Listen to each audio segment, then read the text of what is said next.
कत्लीसाठी आणलेल्या 82 जनावरांची नागपूरच्या जुने कामठी पोलिसांनी सुटका केली आहे। या कारवाईमध्ये 8,86,000चा मुद्देमाल जप्त करण्यात आला आहे। बकरी ईदच्या पार्श्वभूमीवर भाजी मंडी परिसरातील मोकळ्या जागेवर एका बंद घरात 86 जनावरं बांधून ठेवल्याची गोपनीय माहिती जुनी कामठी पोलिसांना मिळाली।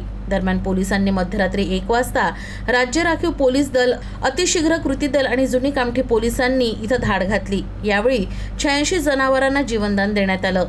सुटका करण्यात आलेल्या सर्व 86 जनावरांना नागपूरच्या दुर्गानगर येथील गोशाळा समितीत दाखल करण्यात आलाय, तर पोलिसांनी अज्ञात मालकाविरोधात गुन्हा दाखल केलाय।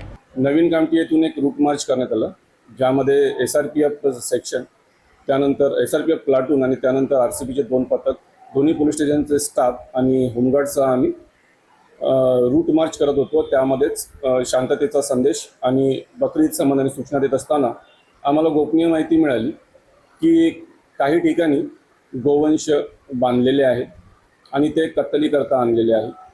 त्यावरून आम्ही सदर ठिकाणी गेलो आणि ते सगळे गोवंश ताब्यात घेतले, त्यांना सुरक्षितरित्या गोशाळेमध्ये हलवलं। असे ते एकंदरीत 86 गोवंश होते।